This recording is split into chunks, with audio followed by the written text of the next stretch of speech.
Bonsoir à tous. Merci pour les fidèles du Sales Talk by Eurydice.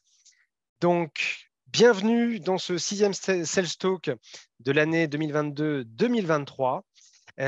Vous allez voir, avant que présente nos invités, qu'on va parler ce soir du percut, de box, de pesée, de pipeline, de quarter peut-être. On va voir un peu ce qui va se jouer, puisque, et notamment, ça touche tous les commerciaux sur comment atteindre ses objectifs, et notamment quand on est un peu en galère, qu'est-ce qui se joue. Notamment, on est ravis, alors évidemment, pour les habitués, qui va animer cette émission, Sylvain Fantoni. Bonsoir Sylvain. Bonsoir à tous, merci Erwan. Et Sylvain, qui est directeur à la fois du pôle vente et de la Sales Academy d'Eurydice Business School. Et nous sommes ravis d'accueillir, alors comme il y aura un petit temps de présentation, je ne vais pas encore trop spoiler, mais Caroline Francia. Merci Caroline, en tout cas, notre invitée spéciale Hypercute, mais avec de la bienveillance, en tout cas d'avoir accepté l'invitation du Sales Talk d'Eurydice. Bonsoir Caroline. Bonsoir à tous. Alors, vous connaissez les règles, chers amis. Donc, Sylvain, et on va démarrer par un échange, une présentation de Caroline et de notre sujet pour l'introduire. N'hésitez pas, au fil de l'échange, à poser vos questions dans le chat. Et moi, je me permettrai là-dessus justement de les poser, ou en tout cas, peut-être qu'on vous les fera poser d'ailleurs directement au fil de la discussion. Mais je propose qu'on rentre tout de suite dans le vif du sujet et je te laisse, cher Sylvain, lancer notre débat ce soir. Merci beaucoup Erwan. Donc, bienvenue à tous et merci Caroline pour ta présence. Alors, pour commencer, Caroline, est-ce que tu peux nous présenter un petit peu ton parcours, qui tu es? Oui.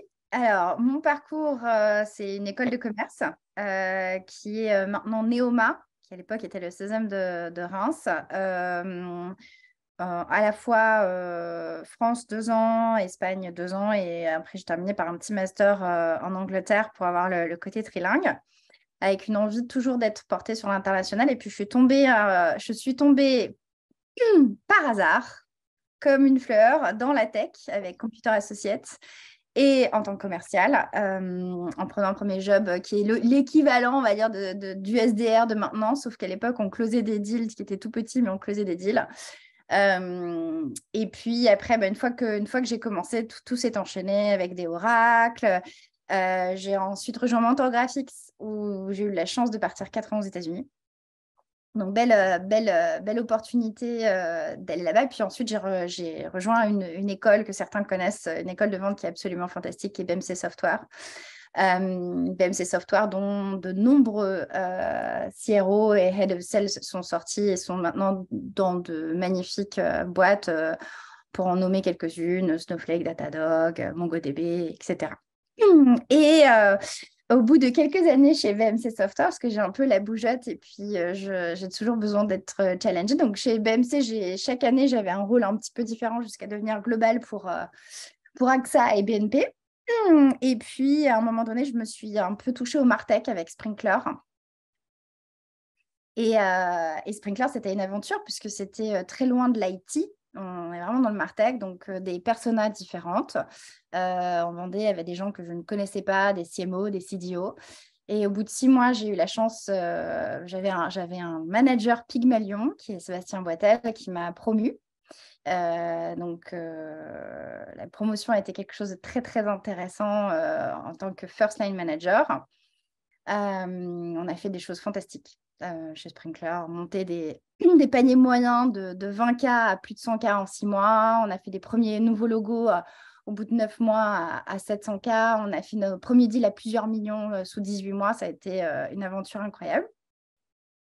Et puis ensuite, j'ai rejoint l'aventure Datadog.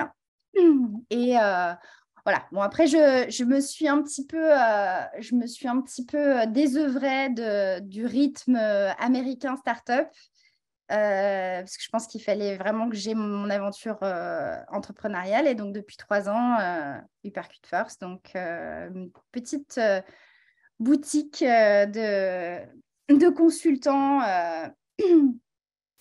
sans langue de bois. Voilà. Je crois que caractérise plutôt pas mal. Merci Caroline pour cette évocation de ton parcours. Alors, on a bien entendu, effectivement, tu as cité BMC Software, Sprinklr, qui sont des vrais modèles de Medic Company, comme on dit.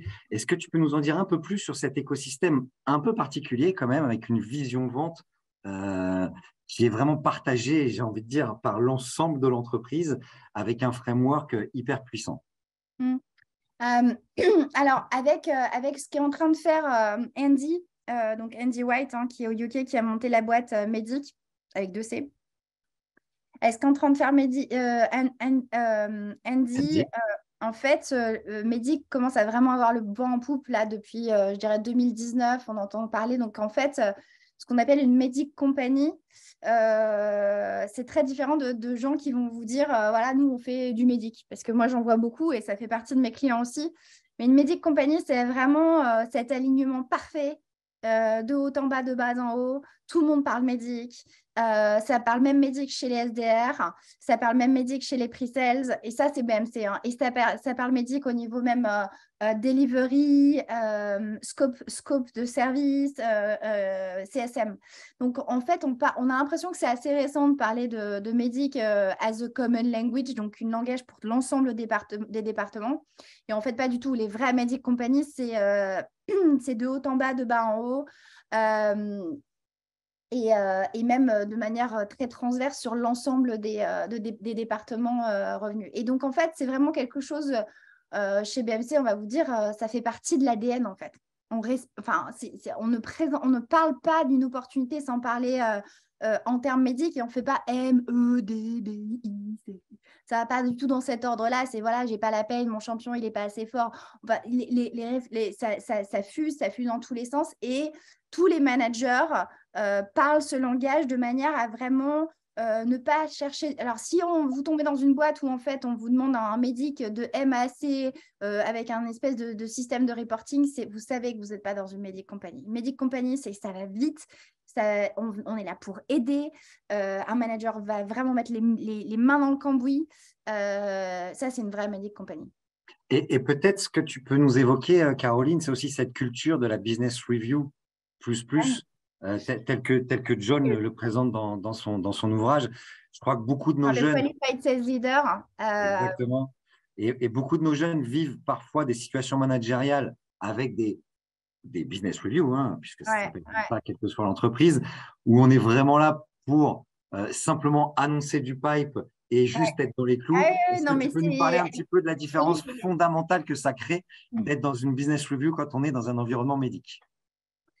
Je dirais que 90% des boîtes aujourd'hui, elles font exactement ce qui se passe dans les premiers chapitres de The Qualified Sales Leader, c'est-à-dire que les sales arrivent, ils présentent leur deal, ils le forecastent, et en fait derrière c'est une coquille vide et tout le monde a envie d'entendre ce qu'on a envie d'entendre, et le deal convertit ou convertit pas au petit bonheur la chance.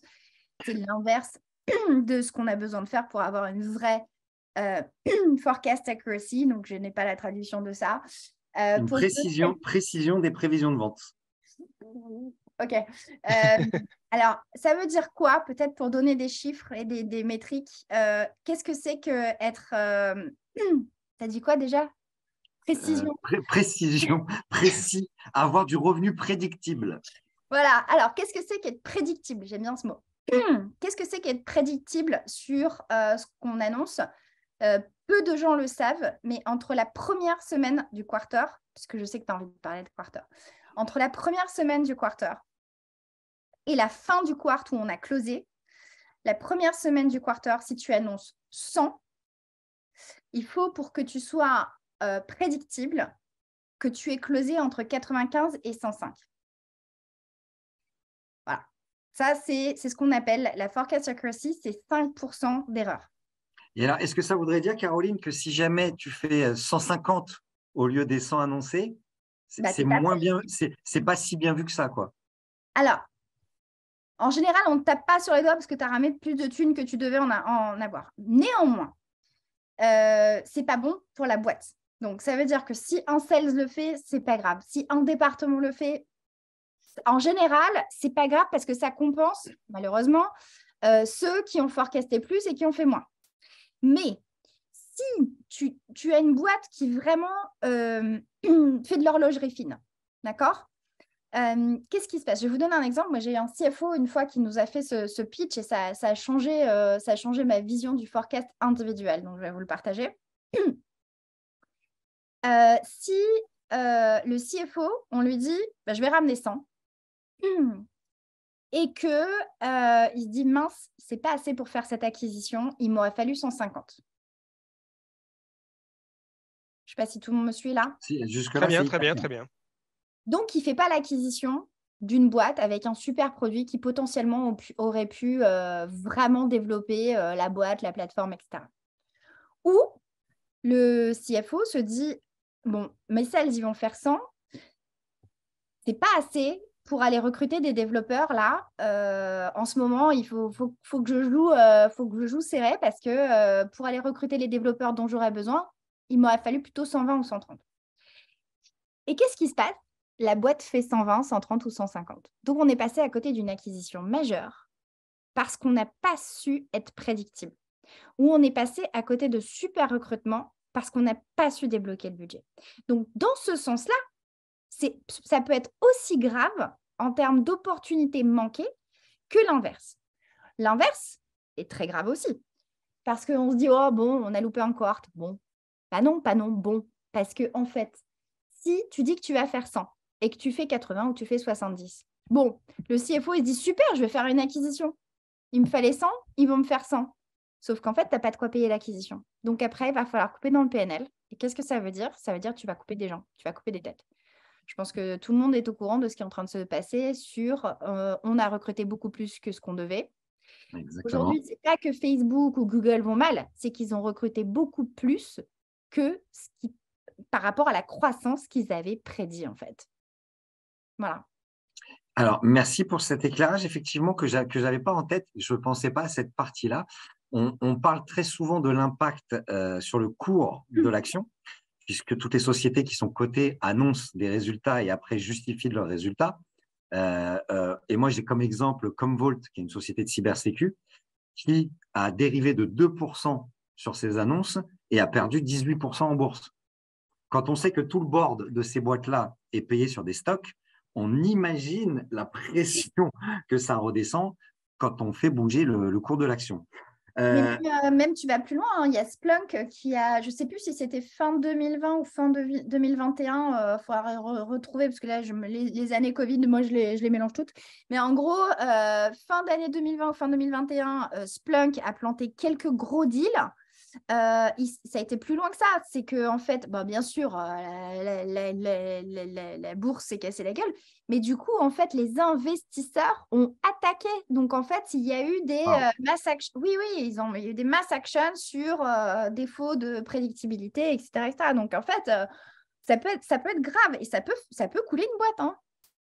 Ah, tu vois, c'est là non plus, je ne savais pas que les investisseurs pouvaient nous attaquer si on n'atteignait pas les résultats du quartier. Alors, c'est les investisseurs, ça va être effectivement ceux qui investissent pour des clients individuels. Donc, c'est quoi? C'est investment banking. Donc, eux, ils ont les avocats qui vont bien et puis ça peut, c'est des class actions, carrément. Alors, on évoque depuis tout à l'heure le quarter, ce n'est pas la réalité de tout le monde. On a des gens ici qui peuvent être dans des entreprises qui raisonnent plutôt à l'année, plutôt au semestre. Un petit mot là-dessus, il faut bien comprendre qu'une immense majorité des éditeurs, et quasiment 100% des éditeurs SaaS américains, raisonnent vraiment sur le timing du quarter et avec une temporalité qui est dédiée à ce quarter. C'est-à-dire que le quarter d'avant n'existe plus dès qu'il est terminé. Le quarter d'après, ne m'en parle pas, il n'existe pas. On est focus sur le quarter. Toi qui as vécu cette situation pendant de nombreuses années, est-ce que tu peux nous faire un petit retour sur ta vision du quarter et du fait de driver le business sur le quarter? Alors, 100% vrai, je pense déjà pour l'ego et pour tout le monde, si on a un tout petit peu d'ego, il faut absolument se dire que pour faire carrière dans ce métier, il faut vraiment arriver à le mettre de côté. Je pense que tu as dû déjà parler de coachabilité. Donc, le quarter, si on a fait un super deal le quarter d'avant, c'est oublié. Il ne faut pas chercher la reconnaissance, ça c'est sûr. Le quarter d'après, je ne suis pas d'accord. Moi, j'aime bien avoir une visibilité à 6 mois minimum. Donc, en tout cas, avec mes équipes, je vais regarder à 6 mois. Et quand je travaille maintenant avec Uppercut, on regarde toujours le forecast à 6 mois, en tout cas sur du complex selling. Donc, ça veut dire que complex selling, value selling, c'est-à-dire que tu ne vas pas faire un médic sur du transactional selling. Peut-être pour tout le monde, faire la différence. Transactional selling, ça va être des transactions, ça va être 10-15 transactions par mois qui vont avoir un panier moyen maximum de 10-15K.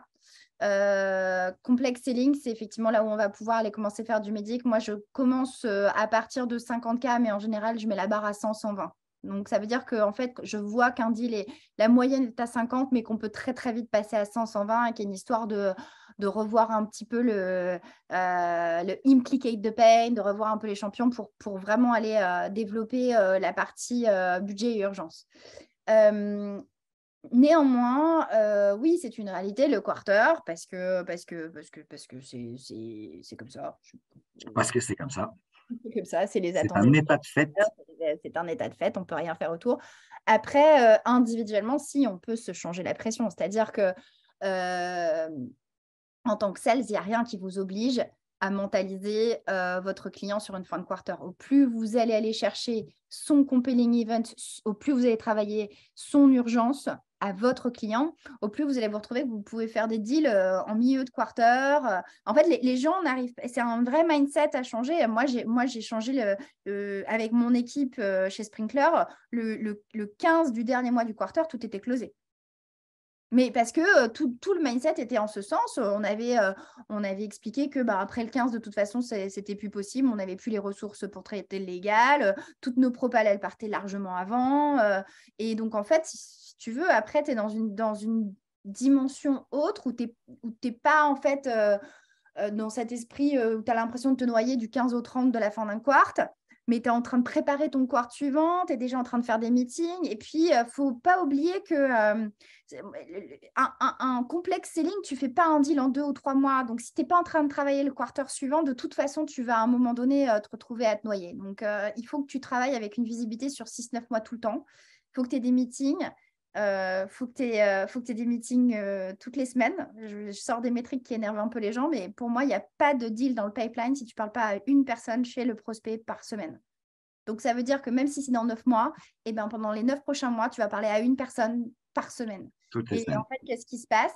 C'est que souvent, on parle qu'à la même personne parce qu'on ne va pas chercher ailleurs. Et donc, on se dit, bah non, je ne peux pas, il est en vacances. Bah non, il n'est pas en vacances, il y a d'autres personnes dans la boîte. Donc, c'est le mois d'août. Bah oui, mais tout le mois d'août, la boîte, elle n'est pas fermée. Donc, il y a un moment donné, voilà.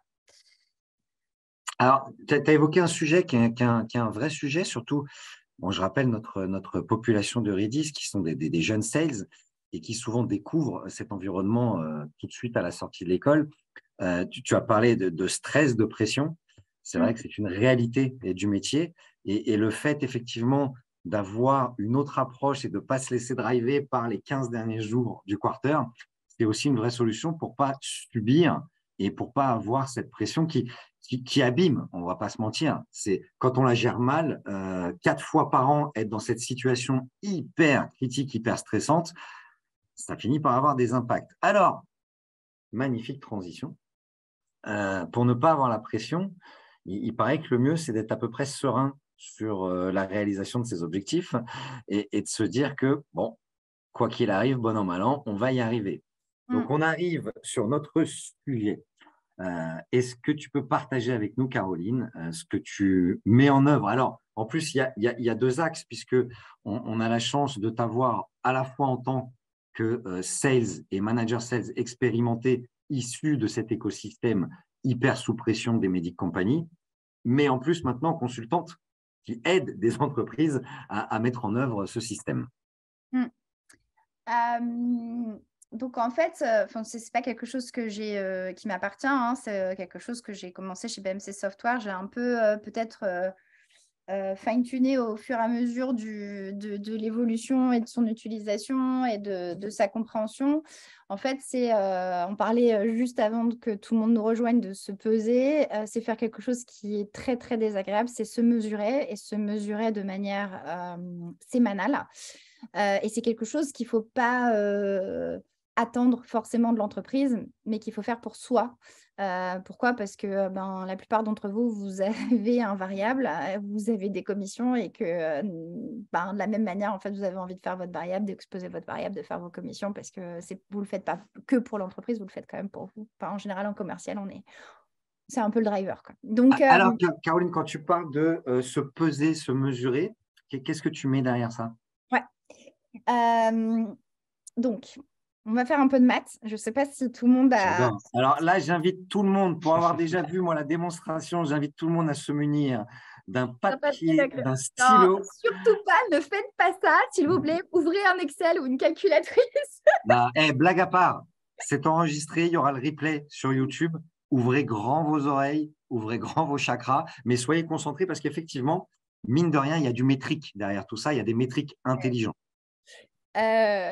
Du coup, je vais faire un peu de pub et je vais faire un spoiler. Tout ça est écrit dans un chapitre de Popcorn 2. Donc, Qu'on attend avec impatience. oui, je sais. Mais ça y est, il y a une date de livraison, c'est 15 avril. Alors, le Pipeline Reconciliation Plan, ça commence par quoi? C'est déjà ne pas se mentir. Est-ce que j'ai un pipeline clean? On commence par là. Un pipeline clean, ça veut dire pour moi, on n'a pas d'opportunité dans le pipeline si on n'a pas un problème qui est à minima identifié. L'objectif, c'est ensuite de le faire valider, impliqué par plusieurs personnes dans le compte, mais au moins, on a identifié un problème. On sait Qu'est-ce que tu entends par impliqué, Caroline? Impliqué, c'est qu'en fait, on l'a fait verbaliser par le client. Ce n'est pas nous qui l'avons identifié. Identifié, c'est je leur parle, je vois qu'il y a un problème, j'ai compris, parce que je suis dans le milieu, parce que j'ai une certaine expertise. Impliqué, c'est le client m'a dit dans ses mots que c'était un problème qu'il avait besoin qu'on résolve. C'est très, très différent. Ok. Très différent. À partir du moment où le problème est impliqué, il y a une implication de l'entreprise à vouloir résoudre le problème. Donc, à minima, je ne suis même pas en train d'aller sur la partie business pain, etc. pour avoir les budgets, mais au moins ça.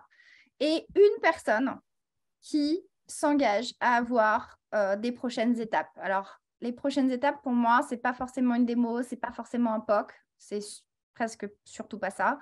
C'est continuer d'explorer, continuer la découverte avec soit d'autres départements, soit d'autres personas pour mieux comprendre l'amplitude du problème. En moyenne, Caroline, de ton expérience, alors je sais qu'on ne peut pas en faire une stat généralisée, mais de ce que toi, tu as vécu pendant toutes ces années sur de la vente de SaaS en B2B, tu avais combien de personnes qui étaient impliquées dans tes deals? Dans ceux qui se… Bien, je vais préciser ma question. Dans ceux qui se signaient. Ah mais non, mais déjà, il y a une métrique très simple. Moi, je dis, tu n'as pas de champion dans une entreprise pour vous donner un donc champion, pour redonner la définition pour tout le monde. Je pense que tout le monde parle un peu médic autour de la table, mais un champion, c'est quoi? C'est une personne avec pouvoir et influence qui a un intérêt personnel à vendre pour vous, donc pour vous spécifiquement, à l'intérieur quand vous n'êtes pas là. Ça veut dire quoi? Ça veut dire c'est pas une personne qui est c'est pas un chef de projet qui a un intérêt personnel à gérer le projet, c'est pas quelqu'un qui a un budget, non, c'est pas le decision maker, non, c'est quelqu'un qui a du pouvoir, de l'influence, un intérêt personnel à vendre pour vous quand vous n'êtes pas là. Ça veut dire quoi? Tu peux pas avoir de champion si tu n'as pas parlé au minimum à 5 personnes dans l'entreprise. Ah, ça c'est ta stat vérifiée par tes années d'expérience. Oui, parce que en fait, comment tu valides ces pouvoirs, cette influence?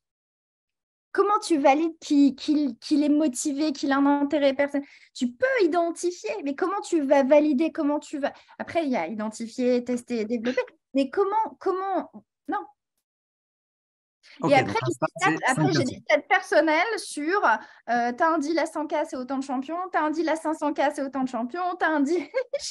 j'ai des stats de… Petite question, Caroline, justement, pour être mais vraiment sur ce point-là et aussi pour nos étudiants qui assimilent parfois le champion au décideur, au sens au dirigeant.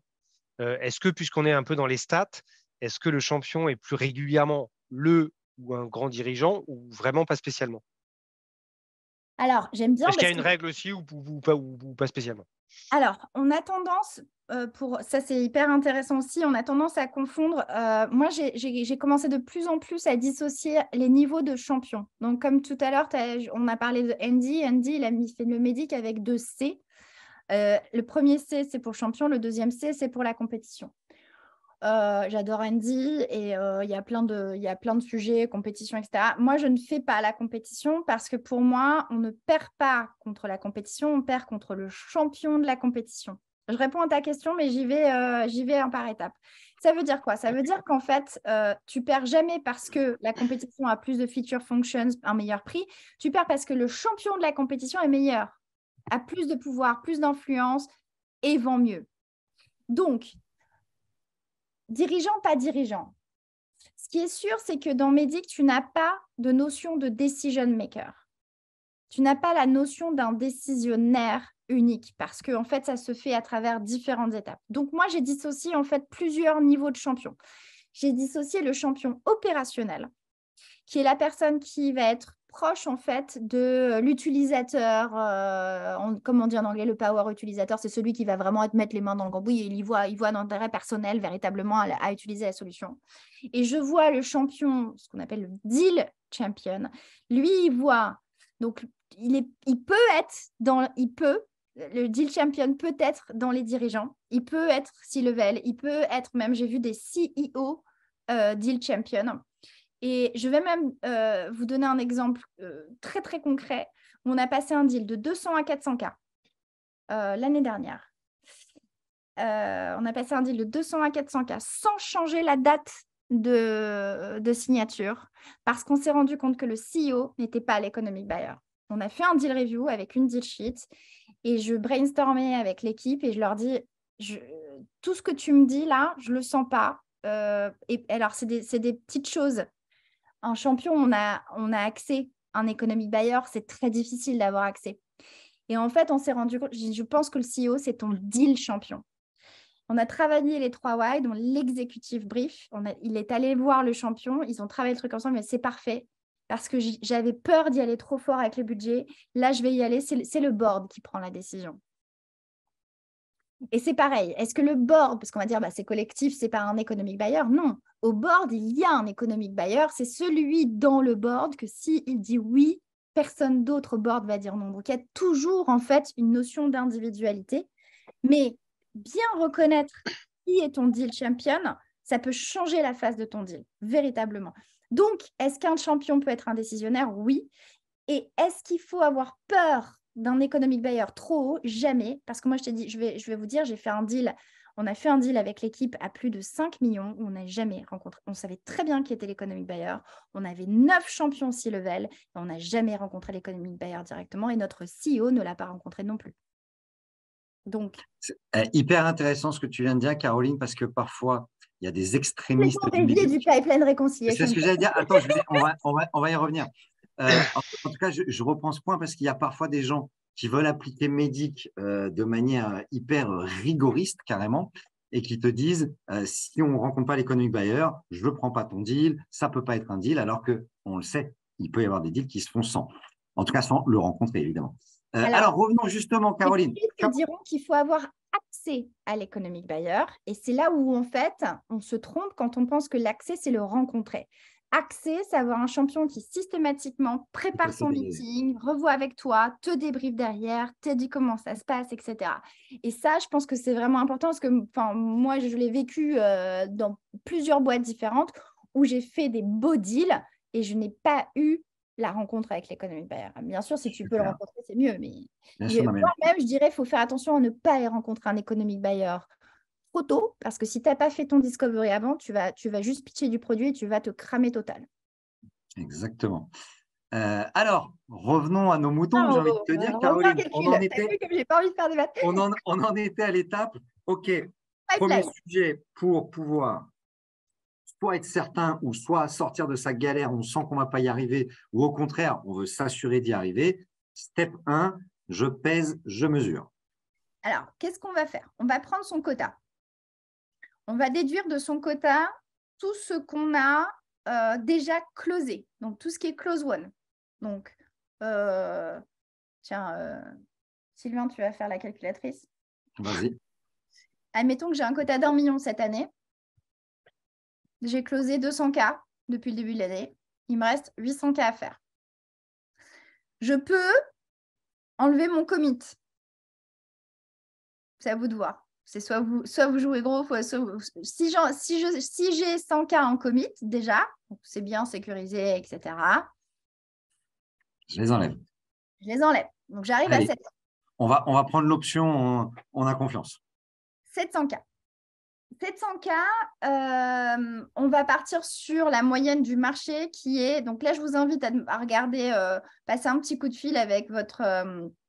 le Sales Ops pour savoir en fait quel est le taux de conversion de la boîte globalement. Si vous êtes dans des boîtes américaines, je vous invite à regarder le taux de conversion de votre pays dans la boîte américaine. Ce n'est pas la même entre les US et la France typiquement. Typiquement, on est sur un X3 en général. Voilà, c'est la base, mais vous êtes peut-être sur du 2, 2,5, 2,5, 2,8, ça dépend. Si vous êtes sur du Global Account, c'est différent. Les comptes existants, ça peut être différent aussi. Si vous êtes sur du pur nouveau logo, ça peut être différent aussi. Grosso modo, prenons la moyenne qui est moyenne, quasi universelle, x3. x3. Donc, ça fait 7 x 3, 2 millions 100. 2 millions 100, c'est ce qu'il vous faut comme pipeline pour faire 100% du quota cette année. 2 millions 100, on va enlever le pipeline qualifié existant, pipeline et upside. Donc, quand je dis qualifié, vous savez, hein, c'est problème, une personne engagée. Champion. Un champion identifié. Donc, imaginons, donc là, on a 2 millions 100. Imaginons qu'on a quelqu'un qui a fait un bon taf déjà. On va lui enlever, je ne sais pas, 604 pipelines. Ça te paraît correct? Ça paraît raisonnable. Donc, il reste 1 million 500. Oh là, je suis en train de tout faire de tête, dis donc. Il reste 1 500 000 à faire et à créer en pipe. On va se dire en fait que c'est très bien, mais ce chiffre, il veut tout dire et rien dire. Donc, qu'est-ce qu'on va aller faire? On va le découper par semaine. Donc, je crois qu'on est en 9e semaine là, de l'année. Je t'avoue que je ne compte pas en semaine. Exactement, 9e semaine. Et bien voilà, déjà, tu vois, Sylvain, je sais que tu ne te mesures pas. Pas en semaine. Tu ne te pèses pas toutes les semaines. Donc, on est en 9e semaine. Ça veut dire qu'en fait, on va faire 52 moins 9. Mais on ne va pas s'arrêter là parce que, en fait, en général, tout le monde, à un moment donné, prend des semaines de vacances. Donc, on va enlever 4 où on n'est pas actif sur la création de pipe. Donc, ça fait… 39. Là, j'ai besoin de la 39. Voilà. Et comme on sait que en dehors de quelques Bluebirds qui vont arriver en octobre, Bluebird, c'est donc des opportunités qui closent très vite parce qu'il y a des fins de budget, des queues de budget d'année. On va quand même enlever les 12 dernières semaines. On peut être gentil, enlever 10 si vous préférez, de la fin de l'année parce qu'à partir d'octobre, c'est très compliqué de signer avant fin décembre. Oui?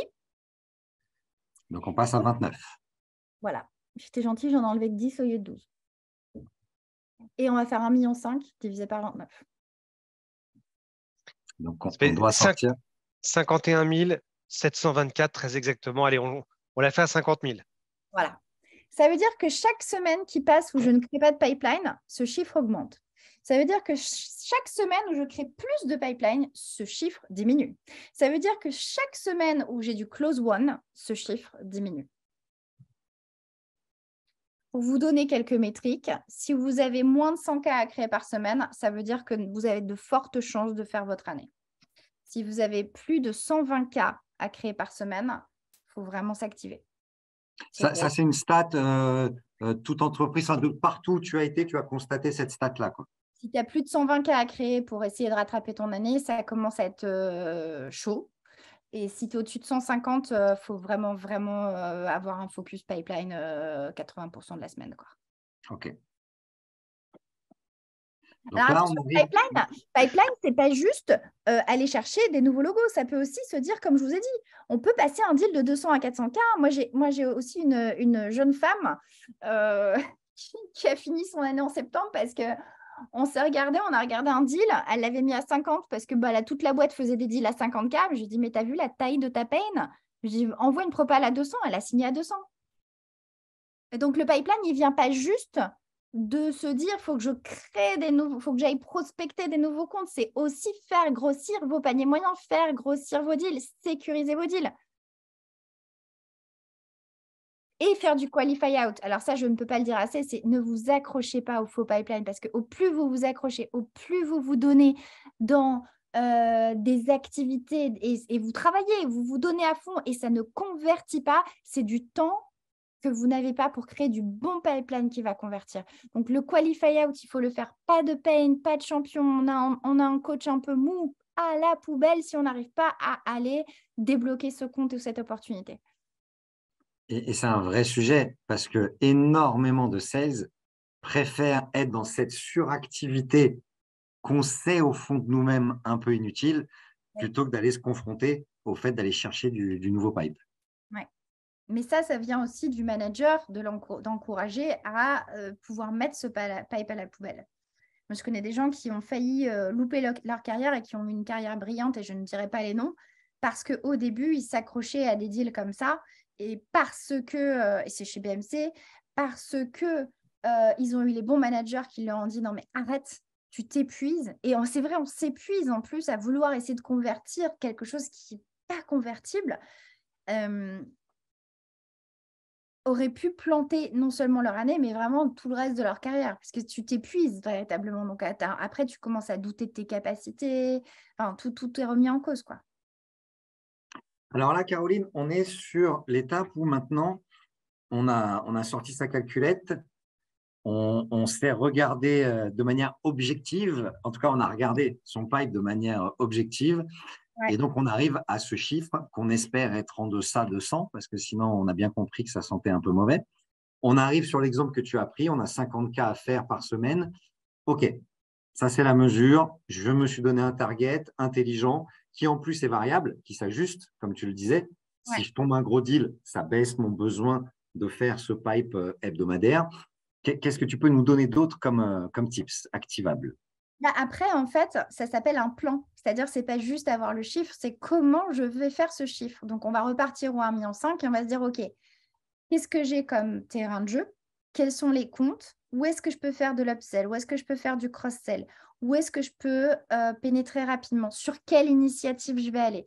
Donc, c'est aussi, je parle beaucoup de l'Ideal Customer Profile. Ça, on peut le faire au niveau de la boîte.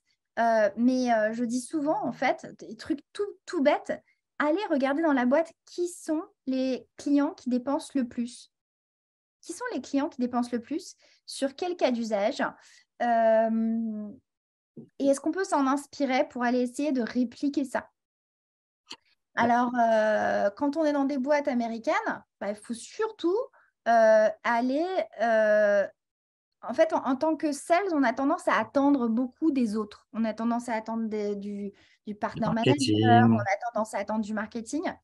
Là, je parlais avec une, je ne sais pas si tu te souviens, j'ai fait un peu de coaching individuel contre Charité. Donc, j'ai découvert un peu des profils très sympathiques.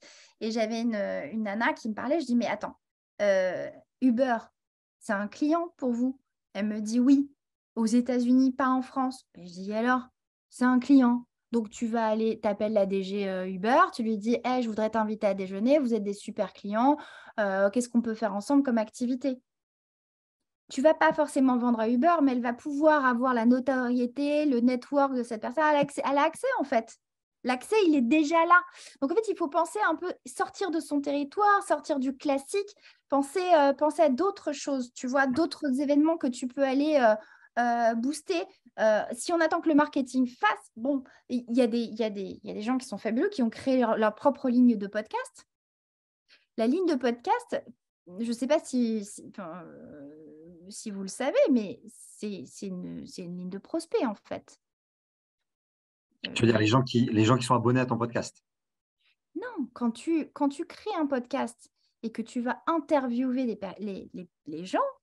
les gens que tu invites dans ton podcast, Ah, ok, bien sûr. c'est des futurs prospects ou des prospects avec qui tu veux avoir accès. Là, on parle avec quelqu'un d'autre, je lui disais, très bien, donc on est dans le Martech. Le sujet, c'est principalement la marque.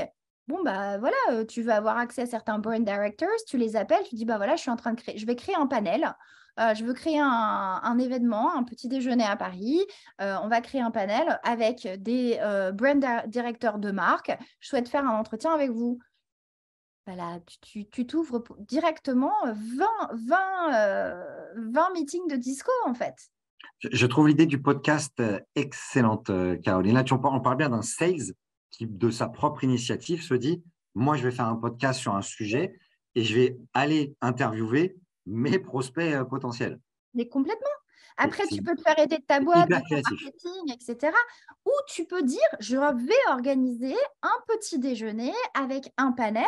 Tu vas chercher ce panel chez tes prospects. Tu fais les entretiens de qualif de 15-20 minutes qui sont des entretiens de découverte et tu le montes, l'événement. Tu dis au marketing, tiens, je t'ai trouvé un super panel de 5 directeurs de marque qui sont prêts à communiquer sur un sujet qui est très proche du nôtre. Organise-moi le petit-déj. Tu vois ce que je veux dire?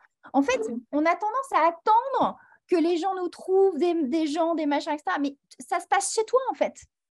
Est-ce que Alors, tu sais, Caroline, juste pour compléter le sujet, parce que vu qu'on est dans un sales talk qui peut, c'est pas tout à fait un podcast, mais bref, qui peut se réécouter sans Ouais. limite, est-ce que sur nos jeunes eurédiciens, est-ce que c'est une initiative, toi qui a peut-être qui a managé des personnes aussi parfois plus jeunes, est-ce que c'est une initiative qui est aussi appréciée et acceptée chez des plus jeunes qui voudraient monter ce type d'initiative? Tu me poses la question à moi? Oui. Oui, parce qu'en fait, les Si tu as plus… un sales de, je sais pas, 25 ans qui veut monter ça, est-ce qu'il n'y a pas, selon toi, de décalage d'interlocuteurs et ainsi de suite? Mais non, alors, ça, c'est pareil. En fait, le décalage d'interlocuteur, c'est le fameux jeune de 25 ans qui n'ose pas Nous, on y parler. croit, hein, c'est une question un peu faussement candide, hein, mais c'est… Ah, bah, vas-y, tu me provoques, moi, j'adore. Le jeune de 25 ans qui se dit, moi, je ne peux pas parler à à des un CEO. CIO, à un CDO, etc. Alors, vrai, c'est vrai si tu n'as pas fait de recherche et que d'un seul coup, comme une fleur, tu veux lui parler. Mais si tu connais si tu es devenu l'expert de ton métier, si tu te documentes, si ça devient une passion, si tu regardes ce qu'il fait, si tu parles son langage, tu vas dépasser ces gens-là parce que tu es expert de ton field. Et aujourd'hui, en fait, la plupart d'entre vous, vous êtes dans un environnement startup et scale-up. Ça veut dire que votre expertise dépasse celle de ces gens-là. Alors, il y a des moments où il faut faire très attention, c'est-à-dire, par exemple, il y a des gens qui sont des CMO qui disent bah, moi, ça fait 15 ans que je fais ça, tu ne vas pas m'apprendre mon métier. Non, je ne vais pas t'apprendre ton métier. Par contre, nous, notre boîte, elle a une vision. Et cette vision-là, c'est la vision de ton métier de demain. Et moi, je suis devenue un expert de cette vision. Et si ça t'intéresse, je suis prêt à partager cette expertise qui n'est pas ton métier, mais qui est la vision de ce que ton métier pourrait devenir demain. Et on peut construire ensemble. Et puis on le voit, hein, pour rebondir sur ce que dit Caroline, on le voit, on a plein de jeunes eurédiciens qui nous racontent des anecdotes où ils ont mis en place des choses hyper novatrices qui n'avaient jamais été faites dans leur boîte. Et je crois à ça. Quand on a la force de proposition, qu'on a de la conviction, encore mieux, comme le mot que tu as utilisé, de la passion pour ce qu'on fait, on arrive à faire beaucoup de choses.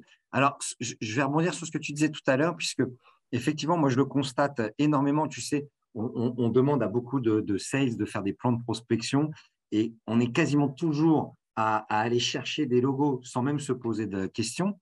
Et effectivement, la notion de compte miroir, c'est hyper important parce que c'est une assurance, en tout cas, d'être sur des quick wins plus rapides que si on va voir des gens ou sur lesquels on n'a pas de référence.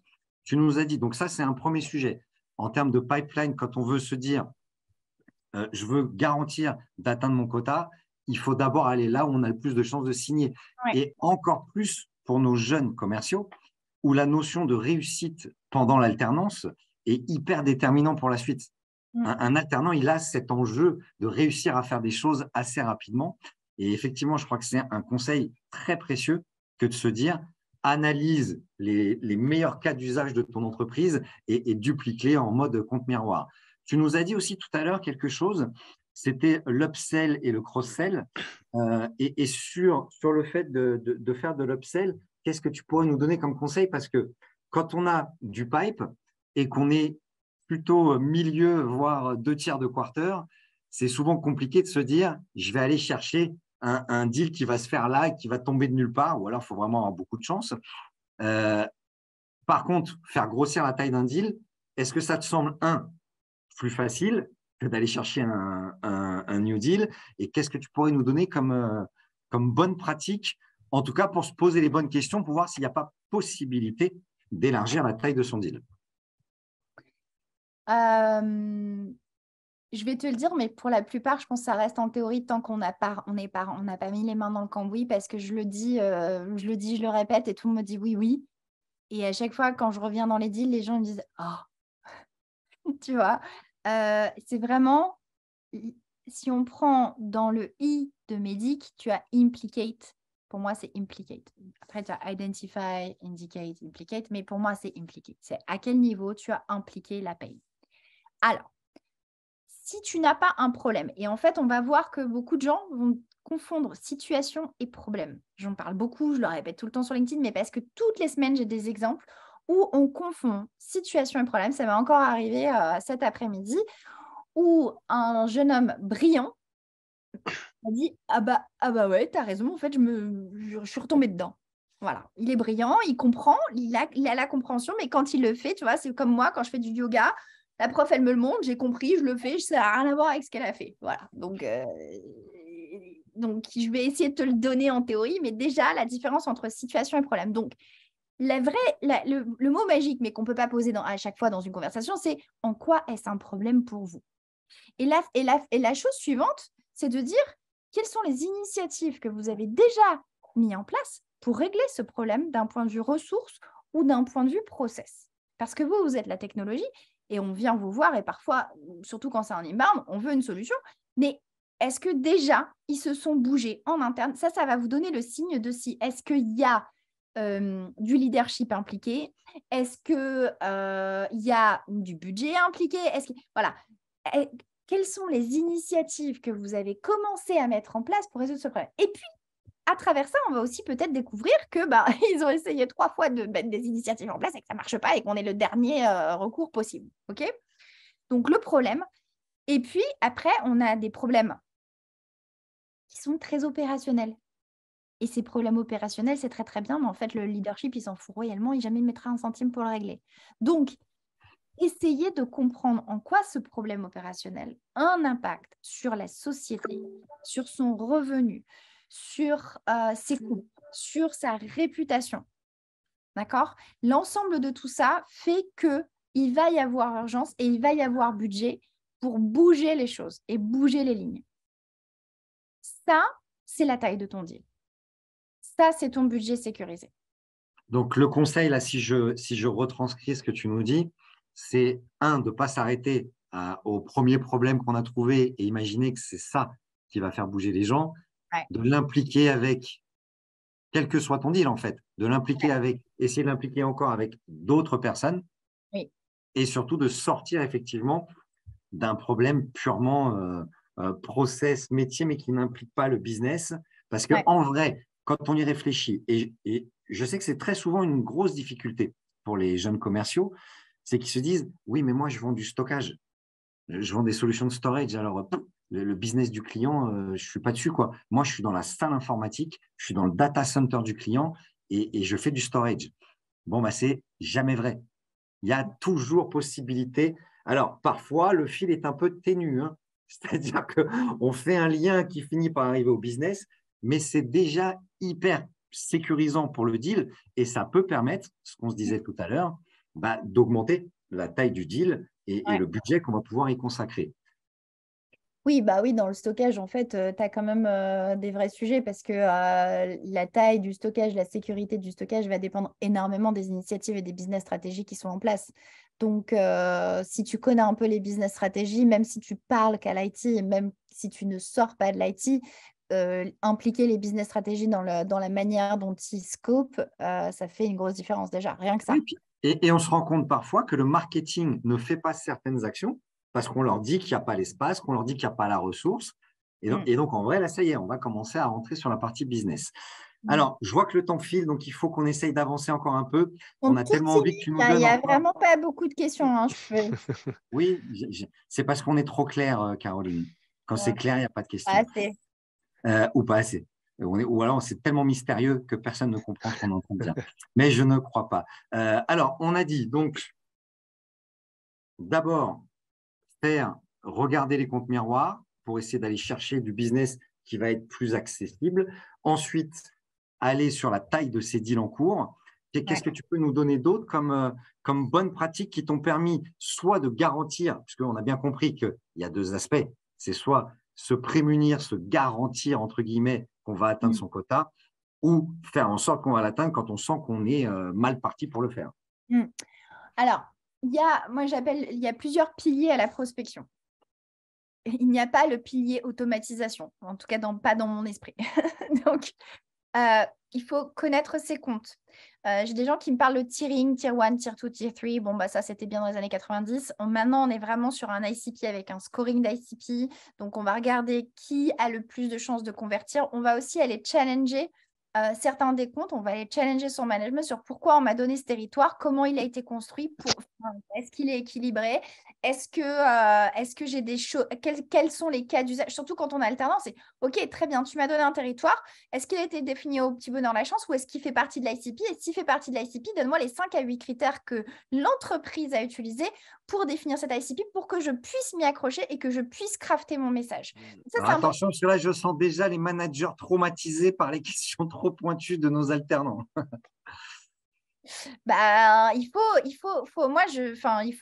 Faut faire réfléchir l'entreprise au global parce que sinon, on tombe encore une fois dans l'automatisation. Aller chercher les comptes miroirs, aller effectivement faire grossir les deals, mais surtout, travailler les piliers. Donc, si vous avez des SDR, travaillez avec eux, non pas sur des emails à tout va, mais préparez des listes de personas qui ont du sens, travailler le message ensemble. Moi, je dis beaucoup en anglais divide and conquer. Donc, on va aller pénétrer un compte ensemble. On va se donner 2-3 semaines sur comment on va le faire, d'un point de vue social selling, d'un point de vue Vito letter, donc very important top officer letter, qui peuvent être des lettres physiques avec des petits clins d'œil un peu originaux. Comme tu l'as dit, il y en a des gens qui sont… La nouvelle génération, elle est excellente, elle pulse d'idées. Ça peut aller de la carte postale. J'avais parlé une fois des M&M, ça avait beaucoup fait rire, mais ça avait aussi marché. À l'époque de MMC, on envoyait des pizzas pour les gens qui nous disaient non pour un lunch. Il y a plein de choses possibles. Soyez originaux, démarquez-vous, n'envoyez pas des emails, 1 email, 2 emails, 3 emails cadence. Non, ça ne marche pas. Travaillez avec votre marketing.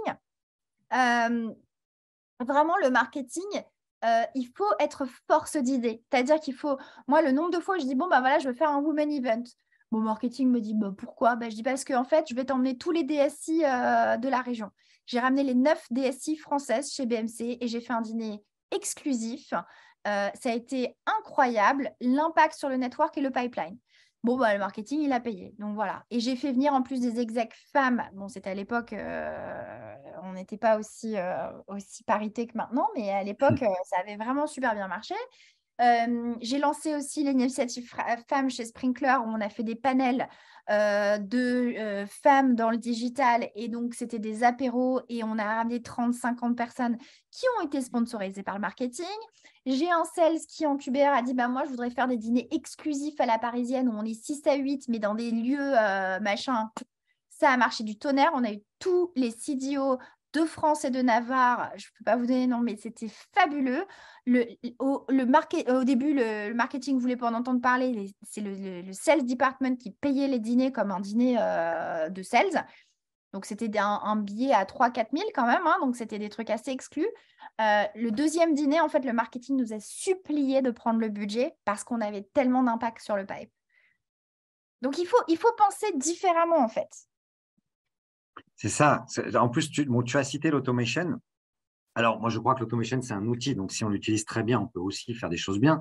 Mais la réalité de la pratique de l'automation, c'est qu'on voit beaucoup trop les mêmes séquences qui disent la même chose avec un format AIDA, tu sais, avec un espèce de canevas qui te tient et qui te fait faire quasiment les mêmes mails, quels que soient les sujets que tu abordes. Je crois qu'effectivement, c'est un enjeu majeur que d'être différent sur son marché.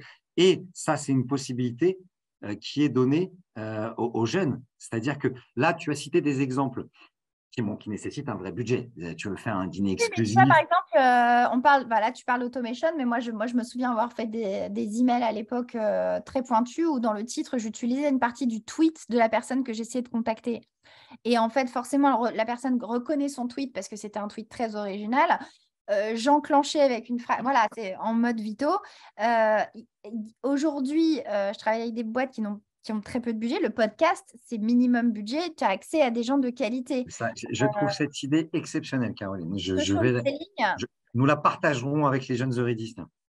le social selling, c'est minimum, minimum impact. Social selling, c'est vraiment t'y tenir. Donc, ce qu'on oublie en tant que sales, c'est qu'on a tous une image de marque à travailler sur LinkedIn. On ne vous demande pas d'être influenceur, on demande d'être un expert.